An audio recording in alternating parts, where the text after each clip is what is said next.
Hello and welcome back to 7 Days of Brave.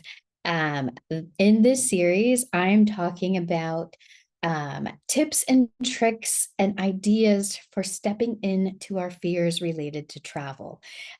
This is definitely good if you're thinking about a trip, if you're wanting to go on a trip, but you're just a little bit nervous and not quite sure, not quite ready to step into that and have some fears related to travel. These tips also are super helpful, even if you're already on the road, if you're already traveling like me.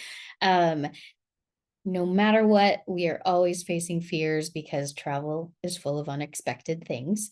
And it is a process and it is a continual learning process of stepping into fear. So I'm not going to promise, and I never promise to anyone if you travel that you're not going to have fear.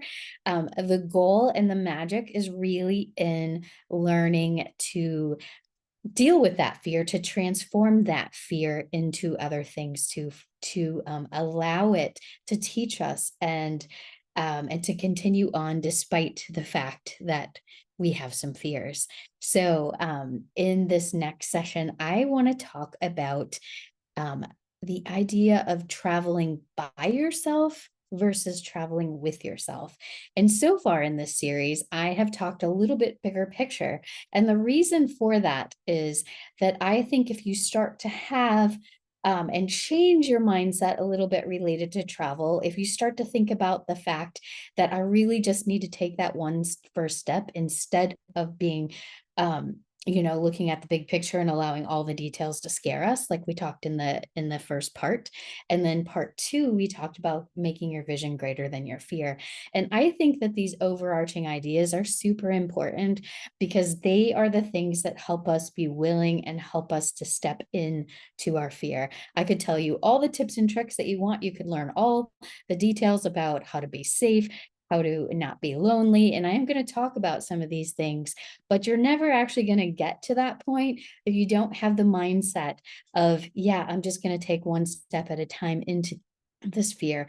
And I'm going to, really create a vision so that it becomes so important to me that I'm willing to step into the fear. And then this idea of traveling with yourself versus by yourself, I think is super interesting and very important because a lot of questions I get asked, especially from women, is aren't you lonely? Don't you know you're all alone by yourself? And I think that thinking about travel in this way, flipping it a little bit, could be incredibly helpful because traveling by yourself does kind of feel like, okay, well, I'm on my own, I'm all by myself, right? But if I start to think about travel as with myself, and that I'm doing it in a way that nurtures me, in a way that allows me to connect with myself, to get away from my normal everyday life and all the details and all the things that get me into that rat race. If I can step away from that for a while, do some traveling and travel with myself, in which it is just me and the world around me. I get to watch myself, and I see this for myself in Europe right now.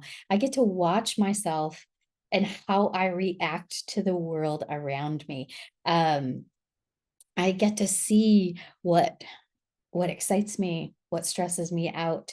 I can see things that bring me joy and things that maybe aren't as interesting to me, right? So there's a lot of ways in which this idea of traveling with yourself can be really important. And I also think that it's important to think about ourselves as really good company, to the idea of choosing myself as my company. So I am traveling, I am choosing myself as my own good friend, and I am choosing myself to be my company on this trip.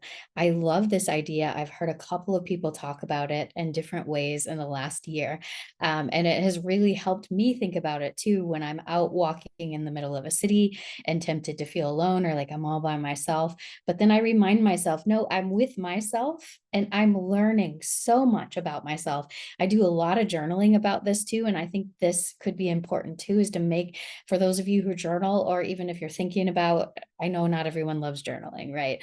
But the idea of making your journal your own best friend, of processing your innermost thoughts, of being in this trip by not by yourself, but with yourself. I think that when we think about that, when we think about our journey as a way to cultivate our relationship with ourselves, to get to know ourselves better, to really, especially when you're thinking about travel as rediscovering yourself, or finding more about you, what you want to do next, what do I love, what do I not love, this idea of traveling with yourself and allowing yourself to view you from a distance, from in the context of another country, it teaches us so much. And I love this idea. And I think if you think about it this way, as the fact that you are your own best company and that this could be a really great transformational journey, it might also help you to be willing to step into the fear of this idea that you have that you want to travel. And even for me, when I'm already traveling, this idea is super helpful to me to remind myself, yeah, I'm traveling with myself. I'm learning so much about myself. And that is the goal for me. So I hope you enjoyed this one, and I will see you again in the next